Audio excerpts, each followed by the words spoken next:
Bienvenue sur Self Leader en chemin, la chaîne où nous explorons des sujets profonds pour en tirer des leçons applicables à notre vie personnelle et professionnelle. Aujourd'hui, nous plongeons dans un thème captivant et souvent tabou, la prostitution, un métier chargé de controverses, mais également révélateur d'aspects sociaux, économiques et humains. Dans cette vidéo, nous allons au-delà des idées reçues pour explorer les réalités financières de ce secteur. Vous découvrirez comment la prostitution contribue à l'économie dans plusieurs pays européens, avec des chiffres d'affaires étonnants, et nous dévoilerons combien une prostituée peut gagner en moyenne dans des pays où cette activité est légalisée. En parallèle, nous examinerons les impacts personnels et sociaux, tout en distinguant clairement la prostitution volontaire des formes d'exploitation comme le proxénétisme et le trafic d'êtres humains. Rejoignez-nous dans ce voyage d'analyse et de réflexion, où nous examinerons les stratégies pour surmonter les stigmates sociaux, comprendre la dynamique de la double vie, et même tirer des leçons pour un leadership éclairé, prêt à affronter des questions complexes avec ouverture d'esprit et respect. Bienvenue sur Self Leader en chemin, où charisme, leadership et croissance personnelle se rejoignent pour enrichir notre vision du monde. N'oubliez pas de cliquer sur le bouton « J'aime », de partager vos réflexions dans les commentaires, et de vous abonner à notre chaîne pour rester connecté à des contenus de développement personnel et de leadership inspirants.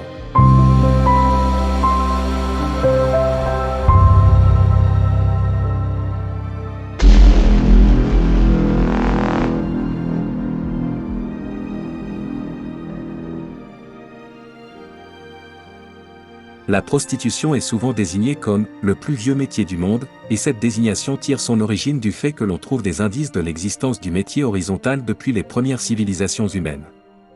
Des services dans les temples en Mésopotamie ancienne, région actuelle située entre l'Irak et la Syrie, aux maisons publiques dans la Rome antique, la prostitution a toujours été une réalité qui traverse les cultures et les sociétés. Mais qu'est-ce que la prostitution, précisément ? Dans son sens le plus simple, la prostitution désigne la fourniture de services sexuels contre rémunération. Les individus vendent ou échangent leur corps pour des contreparties financières ou matérielles. Dans cette définition se reflète déjà la complexité sociale de ce sujet, car la prostitution est bien plus qu'une simple transaction économique, elle est souvent le miroir de la société elle-même.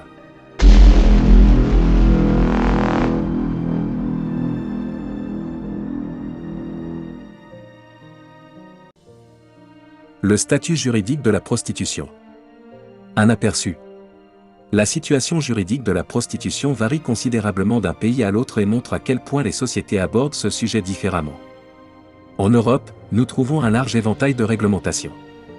En Allemagne, par exemple, la prostitution est légale et largement réglementée, ce qui signifie que le travail sexuel est officiellement reconnu comme une profession et que les travailleurs du sexe ont accès à des services sociaux et de santé. En revanche, l'Espagne adopte une attitude plus tolérante, sans que la prostitution ne soit officiellement réglementée, ce qui signifie toutefois que les travailleurs du sexe disposent de moins de protection juridique. En France, par contre, la prostitution n'est pas illégale, mais depuis 2016, les clients, c'est-à-dire les personnes qui font appel aux services de prostituées, ES, sont passibles de poursuites pénales. Cela constitue une nette différence avec l'approche allemande et montre la diversité des stratégies pour traiter cette question au sein de l'Europe. En Afrique, la législation est très hétérogène et va des interdictions totales dans des pays comme le Nigeria aux pratiques partiellement tolérées en Afrique du Sud. Cependant, on y trouve souvent des stigmates sociaux et culturels qui compliquent la reconnaissance sociale des prostituées ou l'accès à une protection juridique. Aux États-Unis, la prostitution est illégale au niveau fédéral, avec quelques exceptions, comme dans l'État du Nevada, où la prostitution est autorisée et réglementée dans certains comtés ruraux. Dans la plupart des autres États, cependant, la prostitution et la fréquentation des bordels sont passibles de sanctions, ce qui entraîne souvent la clandestinité de cette activité et l'exposition aux risques associés. En Amérique latine, au Canada et en Asie, les situations juridiques sont également diverses. Par exemple, au Mexique, la prostitution est tolérée dans certaines zones et permet une certaine réglementation, tandis qu'au Brésil, la prostitution n'est pas punie mais n'offre pas non plus une légalisation complète. Au Canada, en revanche, on suit une ligne similaire à celle de la France, où les clients sont sanctionnés tandis que le travail des prostituées est toléré. Le Moyen-Orient, quant à lui, est une région très restrictive en la matière, où la prostitution est strictement interdite et poursuivie pénalement dans presque tous les pays. Dans cette région, des normes culturelles et religieuses interdisent non seulement la prostitution en tant que telle, mais imposent également des règles strictes en matière de relations interpersonnelles et de rôle de genre. Ces différences dans les cadres juridiques montrent que la prostitution occupe des rôles variés aux yeux des sociétés et des cultures concernées, d'un travail accepté à un mal nécessaire, en passant par un tabou absolu. On observe donc que la prostitution est un sujet jugé différemment à travers le monde, avec des facteurs tels que la religion, la culture, l'histoire et la politique qui jouent tous un rôle.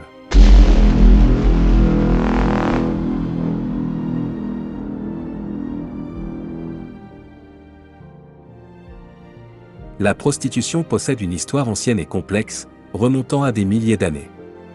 Elle est documentée dans certaines des premières civilisations connues, et son existence témoigne d'un rapport complexe entre sexualité, économie et société. En étudiant son histoire, nous comprenons comment la perception de la prostitution a évolué au fil des âges et sur différents continents. Antiquité et âge biblique. Dans les textes bibliques et les cultures anciennes du Moyen-Orient, la prostitution était un phénomène courant, bien que perçu différemment selon les époques et les lieux. Dans la Mésopotamie antique, par exemple, il existait des formes de prostitution, sacrées ou rituelles, où les femmes participaient à des rites sexuels dans des temples en l'honneur des déesses de la fertilité comme Ishtar. Ces pratiques étaient alors associées à des croyances religieuses et vues comme une manière d'assurer la prospérité et la fertilité du peuple. Dans l'Ancien Testament, la prostitution est mentionnée à plusieurs reprises, souvent d'un point de vue moral, avec une connotation de péché, mais sans l'interdiction complète. Voici quelques exemples de versets pertinents.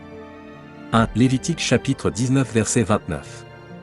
Ne déshonore pas ta fille en la livrant à la prostitution, de peur que le pays ne se prostitue et ne soit rempli de débauche. Ce verset met en garde contre la prostitution au sein de la communauté, soulignant des conséquences sociales et morales. 2. Proverbes chapitre 6 verset 26. Car pour une prostituée on se réduit à un morceau de pain, et la femme adultère tend un piège à la vie précieuse. Ce passage illustre la mise en garde contre les dangers de la prostitution et les comportements immoraux. 3. Deutéronome chapitre 23 versets 17 à 18. Il n'y aura aucune prostituée parmi les filles d'Israël, et il n'y aura aucun prostitué parmi les filles d'Israël.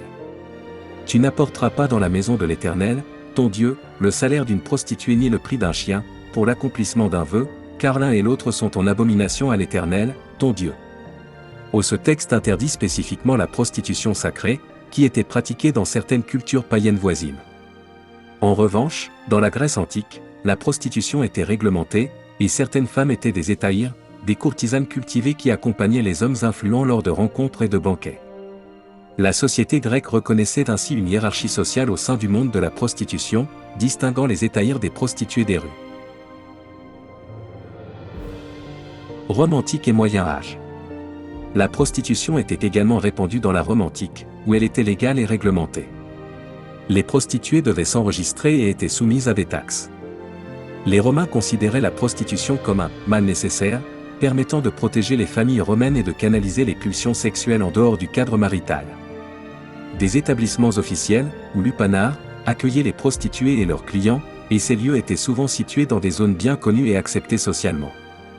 Au Moyen Âge, cependant, la prostitution prend une connotation de plus en plus péjorative en raison de l'influence croissante de l'Église. Bien que les maisons closes soient tolérées dans de nombreuses villes européennes, l'Église catholique dénonce la prostitution comme un péché grave.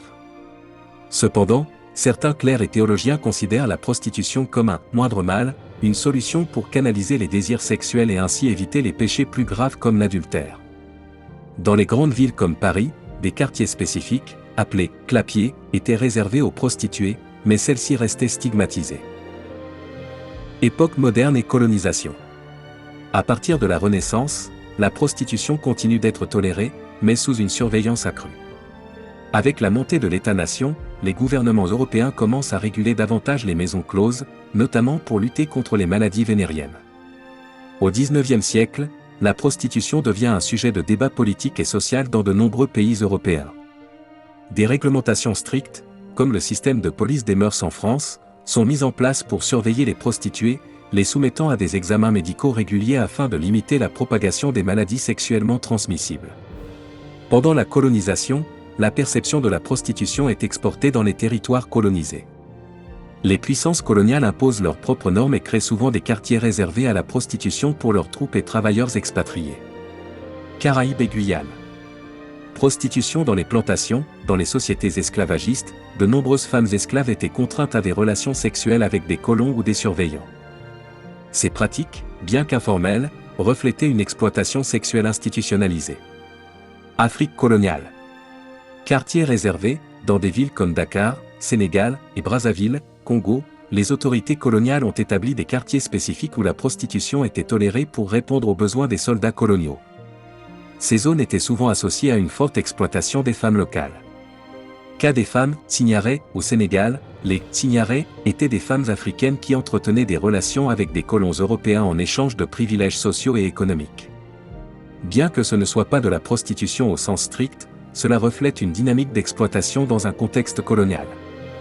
Cette influence européenne contribue à changer les perceptions locales et ajoute une dimension de dépendance économique, car de nombreuses femmes locales se retrouvent contraintes de se prostituer pour survivre dans ces colonies.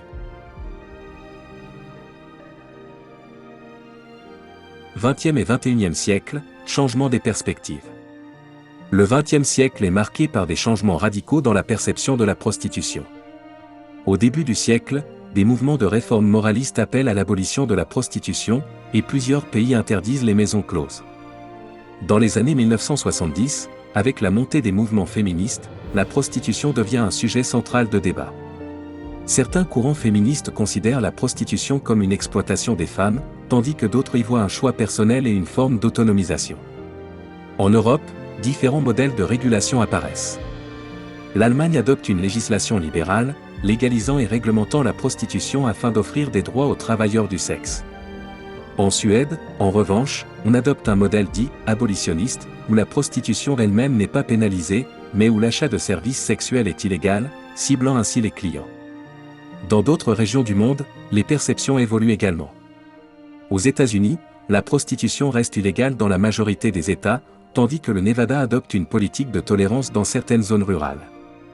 En Afrique, les lois varient largement selon les pays, et la prostitution reste fortement influencée par des normes culturelles et religieuses. En Asie, la réglementation est tout aussi diversifiée, avec des pays comme la Thaïlande, où la prostitution est tolérée de manière officieuse, bien qu'elle reste officiellement illégale. Aujourd'hui, au XXIe siècle, la prostitution continue d'être un sujet de débat intense. Les changements technologiques, notamment avec l'arrivée d'Internet, ont transformé le paysage de la prostitution, facilitant l'accès aux services mais posant aussi de nouveaux défis en termes de sécurité et de protection des droits des travailleurs du sexe.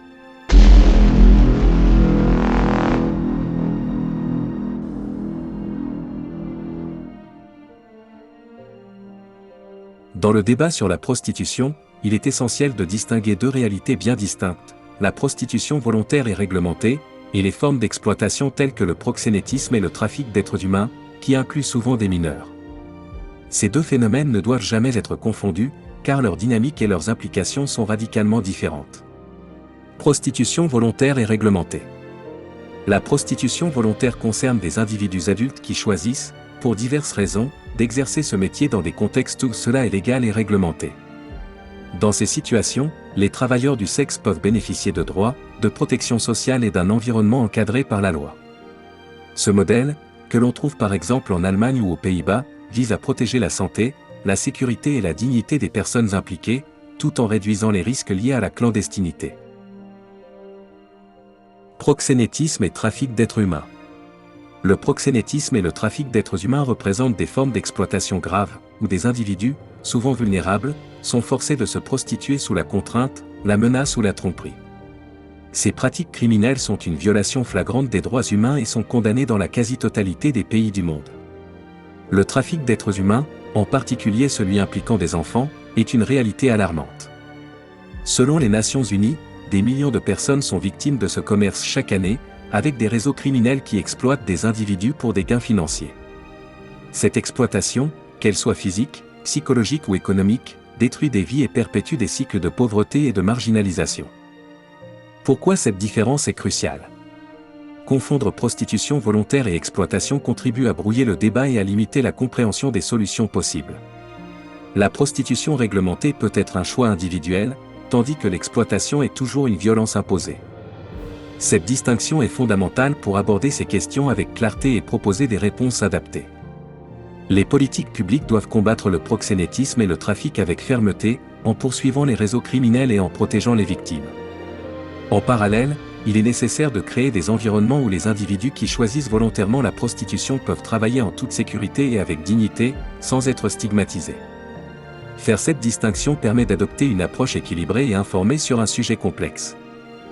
En tant que leader, il est de notre responsabilité de promouvoir des discussions nuancées, de condamner fermement l'exploitation, et de soutenir les individus dans leurs choix, tout en travaillant à créer un monde plus juste et respectueux des droits humains. Cette clarté est essentielle pour bâtir des solutions qui protègent les plus vulnérables tout en respectant les libertés individuelles. Dans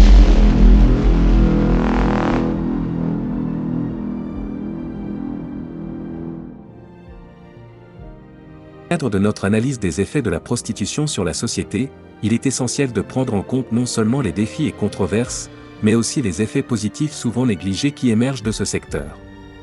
Comme pour tout domaine, il existe des aspects qui contribuent d'une manière ou d'une autre à la société dans son ensemble. Voici un regard sur les effets positifs sous 3 angles spécifiques, économiques, sociaux et sanitaires. L'impact économique de la prostitution est significatif, surtout dans les pays où elle est légalisée et réglementée, comme l'Allemagne.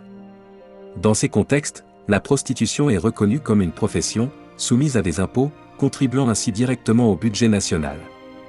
En Allemagne, par exemple, on estime que le chiffre d'affaires de ce secteur génère plusieurs milliards d'euros annuellement, participant activement aux recettes fiscales et favorisant la création d'emplois, non seulement pour les travailleurs du sexe, mais aussi pour le personnel de soutien, les services de sécurité et l'administration. En légalisant et en encadrant cette activité, certains pays réussissent à transformer un secteur autrefois marginalisé en une source de revenus officiels pour l'État.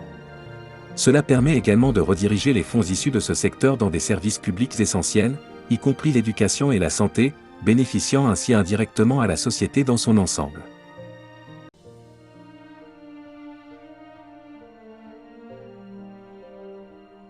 Pour de nombreuses personnes, la prostitution représente une solution de dernier recours, surtout dans des contextes économiques difficiles. Dans certains cas, elle offre une alternative viable pour des individus qui se retrouvent marginalisés du marché du travail traditionnel en raison de leur éducation, de leur statut social ou de leur situation personnelle. De nombreux hommes et femmes trouvent dans ce secteur une opportunité pour soutenir leur famille et atteindre une certaine stabilité économique. En offrant une option de revenus, la prostitution permet à certaines personnes de conserver une certaine dignité et autonomie, même dans des situations difficiles. Il s'agit là d'un rôle social qui, bien qu'ambigu, peut offrir des perspectives et un espoir de réintégration sociale, notamment si des structures de soutien adéquates sont disponibles.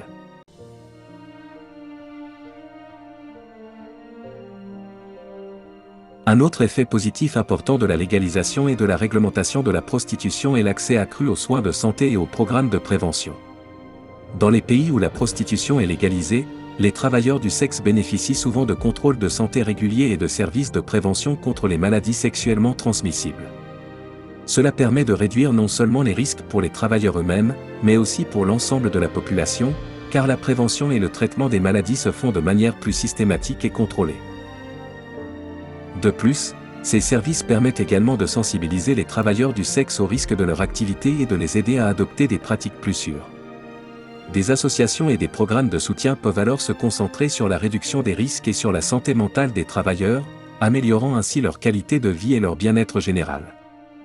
En analysant les effets positifs de la prostitution, nous constatons que ce secteur, bien que complexe et controversé, présente des bénéfices potentiels, notamment lorsque l'activité est bien encadrée et reconnue légalement. Ses contributions à l'économie, aux conditions sociales des plus vulnérables, et aux services de santé montrent que la prostitution a un impact plus large et plus nuancé sur la société que ce que l'on pourrait initialement imaginer. Dans un contexte de leadership et de développement personnel, cela nous rappelle l'importance de considérer toutes les facettes d'un problème, d'évaluer les contributions positives comme négatives, et de chercher des solutions équilibrées dans la gestion des questions sociales complexes.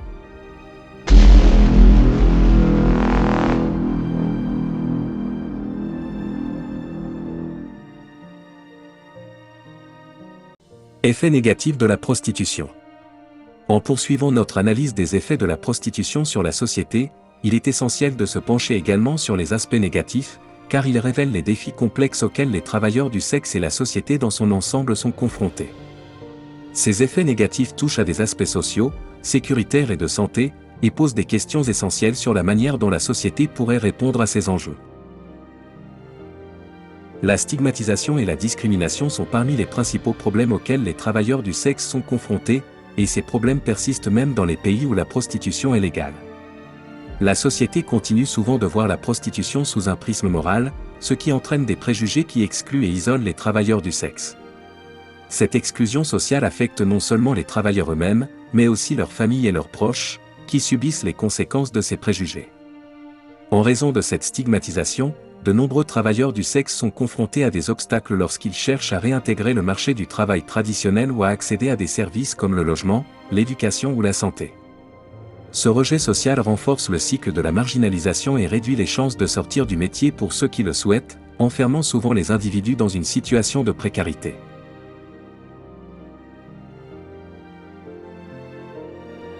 Les travailleurs du sexe sont exposés à des risques élevés en matière de sécurité. Dans de nombreux cas, surtout dans les régions où la prostitution est illégale ou non réglementée, ils deviennent des cibles faciles pour les trafiquants et les agresseurs. Les conditions de travail dans ce secteur sont souvent dangereuses, et la violence physique, émotionnelle et sexuelle est courante, surtout pour ceux qui travaillent de manière clandestine, sans la protection de la loi. Dans certains cas, des réseaux de traite des êtres humains exploitent et forcent des individus, y compris des mineurs, à travailler dans la prostitution. Cette exploitation constitue une grave violation des droits de l'homme et illustre les dangers de ce secteur lorsqu'il n'est pas régulé. Les travailleurs du sexe sont ainsi souvent laissés sans recours, ne pouvant pas signaler les abus de peur de répercussions légales ou de représailles de leurs agresseurs.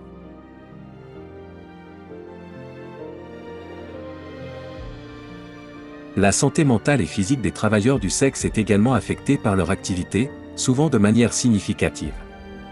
Sur le plan mental, les travailleurs peuvent éprouver du stress, de l'anxiété et même des troubles de santé mentale comme la dépression en raison de l'isolement social, de la stigmatisation, et des conditions de travail précaires. Ce stress constant, lié au risque de violence et au jugement social, entraîne chez de nombreux travailleurs du sexe une détérioration progressive de leur bien-être psychologique.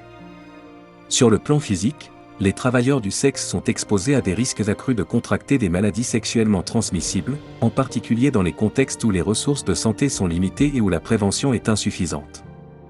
Les conditions de travail, souvent nocturnes et en milieu urbain, ajoutent des facteurs de risque liés à la fatigue physique, à l'abus de substances et à l'épuisement, ce qui peut avoir des effets dévastateurs à long terme sur leur santé.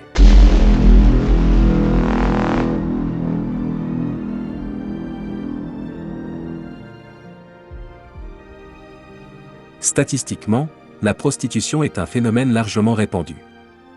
Dans de nombreuses grandes villes du monde, il existe de nombreux bordels, trottoirs et autres établissements où les individus offrent leurs services.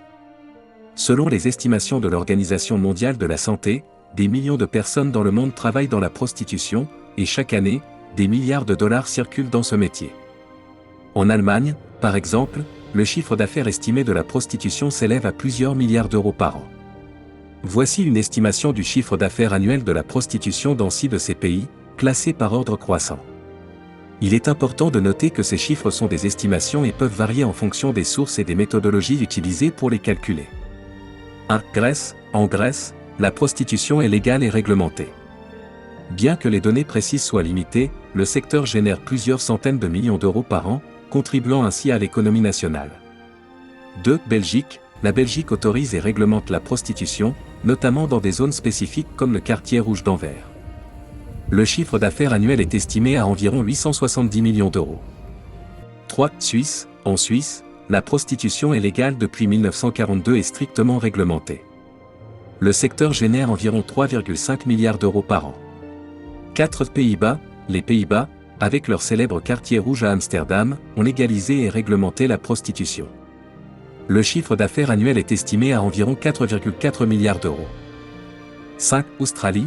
Dans certains États australiens, la prostitution est légale et réglementée. Le secteur génère environ 6 milliards d'euros par an.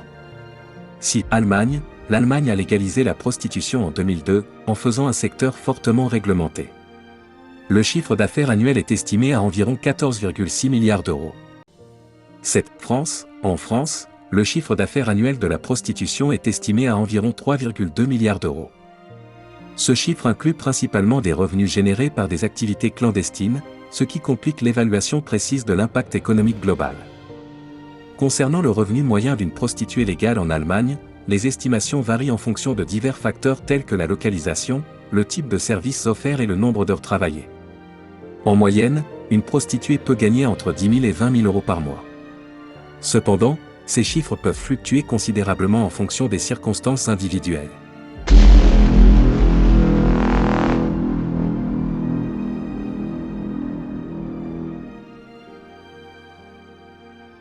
Dans le cadre de notre exploration de la prostitution, il est également essentiel d'analyser comment ce secteur affecte ceux qui mènent une double vie en combinant cette activité avec un emploi traditionnel.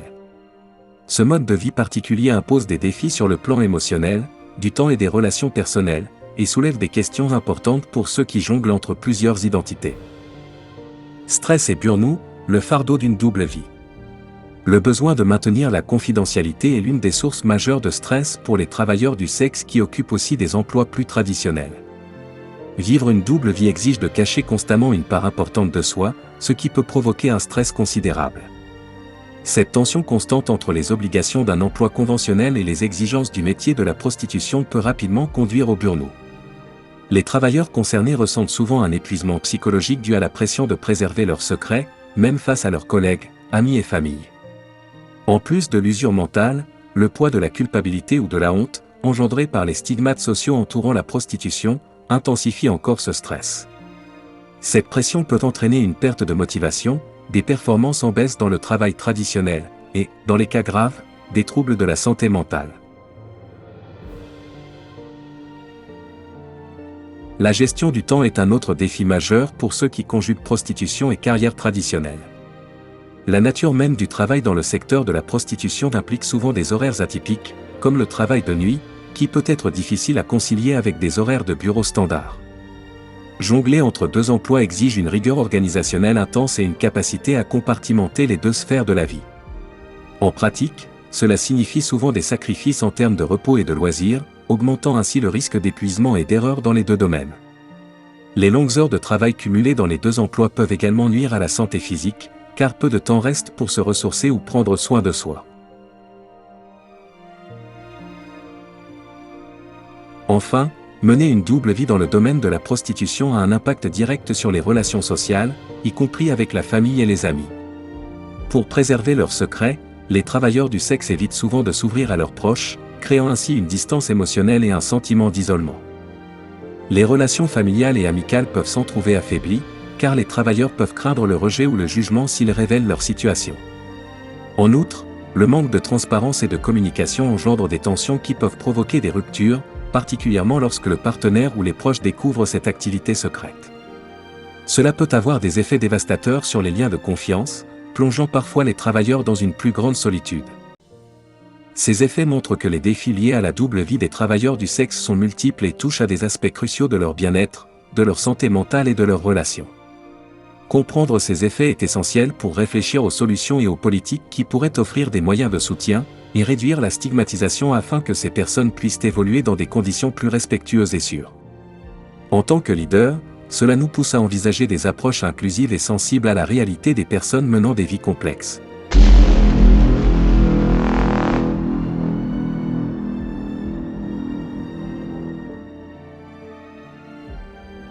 « 4.6 Solutions et approches pour l'amélioration ».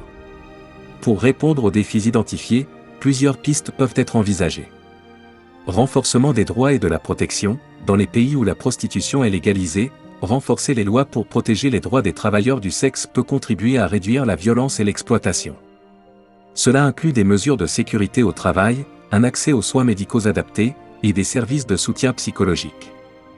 Éducation et sensibilisation, promouvoir une meilleure éducation et sensibilisation au sujet de la prostitution au sein de la société pourrait contribuer à réduire les stigmates et les discriminations. En travaillant sur la compréhension publique, les individus et les communautés peuvent mieux appréhender les complexités de ce secteur et ainsi évoluer vers une vision moins critique et plus informée. Soutien pour les personnes souhaitant quitter le métier, offrir des programmes de formation, des ressources financières et des opportunités d'emploi pour ceux qui souhaitent quitter la prostitution pourrait être une solution précieuse pour ceux en quête d'alternatives. Cela permettrait à ces personnes de développer des compétences nouvelles et de reconstruire leur vie dans un environnement sécurisant et respectueux. Débats politiques et modèles inclusifs, encourager des débats politiques informés, où toutes les voix, y compris celles des travailleurs du sexe, des experts en droits humains et des activistes, sont entendus, peut aider à élaborer des politiques inclusives et équilibrées. Des approches de décriminalisation et des modèles de régulation plus souples pourraient être envisagés pour garantir une meilleure protection tout en respectant les choix des individus. En abordant le sujet de la prostitution avec un esprit ouvert et analytique, nous découvrons que ce secteur, bien que controversé, touche de nombreux aspects de la société. Comprendre la réalité des travailleurs du sexe, les défis qu'ils rencontrent et les impacts sociétaux plus larges permet de développer un leadership informé, basé sur l'empathie et le respect des droits humains. En tant que leader, il est essentiel de promouvoir des solutions équilibrées qui protègent les individus tout en respectant leur autonomie, afin de bâtir une société plus juste et inclusive.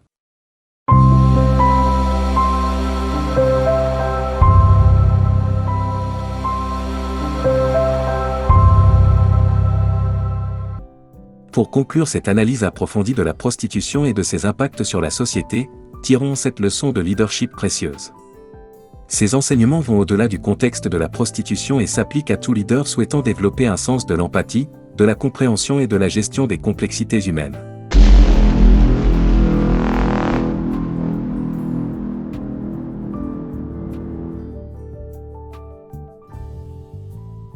Comprendre les réalités des autres exige de savoir écouter avec empathie. La diversité des parcours et des motivations des travailleurs du sexe nous rappelle que chaque individu a une histoire unique. En tant que leader, cultiver une écoute attentive, sans jugement, est essentiel pour saisir les besoins réels des personnes que l'on souhaite soutenir et guider.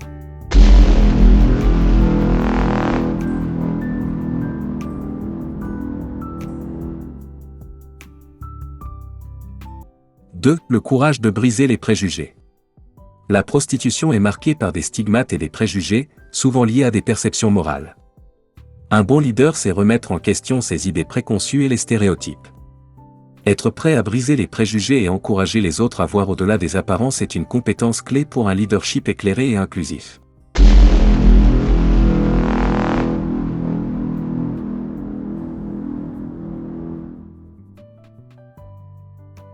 Les défis émotionnels et psychologiques rencontrés dans ce secteur soulignent l'importance de la résilience et de la gestion du stress. Pour les leaders, cela signifie savoir gérer la pression et encourager les autres à trouver des moyens sains de maintenir leur bien-être mental face aux situations difficiles. La résilience devient ainsi une force essentielle pour surmonter les épreuves et rester engagé dans sa mission.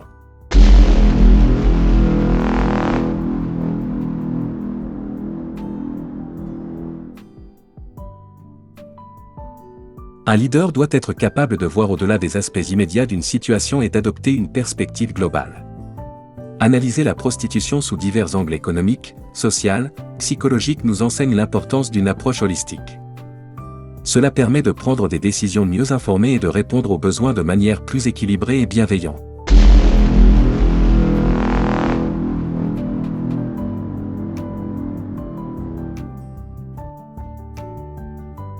Un bon leadership repose sur le respect de l'autonomie individuelle. Tout comme les discussions sur la réglementation de la prostitution mettent en lumière l'importance du respect des choix, un leader efficace valorise les décisions et les choix de chaque membre de son équipe. Cela crée un environnement de confiance et de respect mutuel, où les individus se sentent valorisés pour ce qu'ils sont.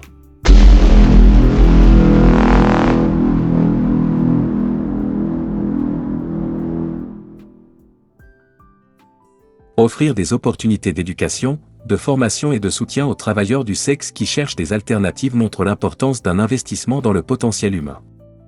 Les leaders peuvent en tirer la leçon que le développement personnel et la croissance sont essentiels pour un succès durable, tant au niveau individuel que collectif.